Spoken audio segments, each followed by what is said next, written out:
Comme les toxicomanes, les amants sont au début de leur passion sous l'emprise de la dépendance et de l'obsession.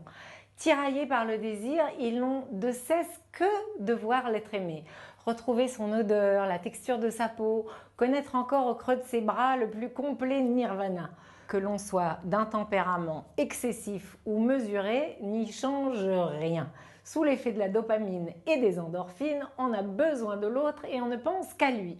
Du tu me manques au je suis en manque, il n'y a donc qu'un pas. Mais le parallèle peut être poussé plus loin. On sait que l'effet de la drogue conduit à émousser l'effet du produit stupéfiant. Au fil du temps, les récepteurs d'endorphines arrivent comme à saturation.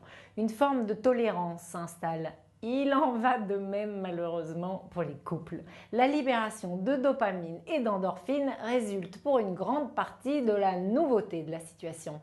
Le nouveau partenaire ne peut demeurer nouveau éternellement. Peu à peu, les émissions de dopamine s'amoindrissent, les récepteurs d'endorphine se désensibilisent.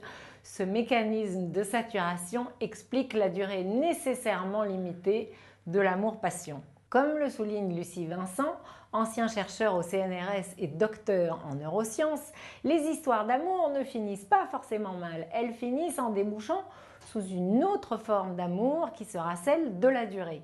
Bien sûr, on peut compter sur les liens tissés entre deux êtres, mais il ne faut pas non plus négliger l'ocytocine. Elle a longtemps été appelée l'hormone de la maternité.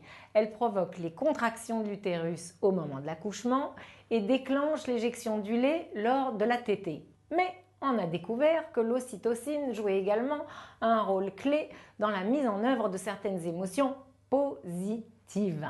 Les deux types de liens qui sont essentiels à la survie de l'espèce, à savoir le lien parental et le lien amoureux, relèvent au moins pour partie des mêmes mécanismes neurobiologiques. Montrer à une femme amoureuse une photo de son amant, montrer à une mère une photo de son enfant. Chez la femme amoureuse comme chez la mère attendrie, un certain nombre de zones cérébrales identiques entrent en activité.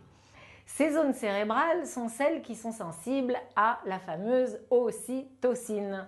Aujourd'hui, il est admis que les mécanismes neurobiologiques d'attachement amoureux et parental reposent essentiellement sur cette hormone. Libérée en grande quantité au moment de l'orgasme, mais aussi de toutes les stimulations sensorielles agréables comme les baisers, les caresses, les massages, les contacts à peau contre peau, l'ocytocine provoque un sentiment de bien-être total qui favorise la tendresse et l'attachement à l'autre. L'ocytocine est ainsi plus que tout autre l'hormone du bien-être et de l'attachement amoureux. Et la bonne nouvelle pour nous tous, c'est que ces effets sont durables. Non seulement l'ocytocine ralentit la tolérance aux endorphines et donc rallongerait l'effet de plaisir, mais le bien-être qu'elle offre, distinct des circuits de récompense, n'a pas vocation à s'émousser avec le temps. Cerise sur le gâteau. En contrant les hormones de stress qui nuisent à notre corps, l'ocytocine favorise une bonne santé en diminuant significativement les risques de mortalité en cas de cancer ou de maladies cardiovasculaires. Moralité, pour garder une santé de fer et votre amour vivant, faites l'amour et prenez soin physiquement l'un de l'autre. Ça n'est plus votre grand-mère qui vous le dit, c'est le CNRS.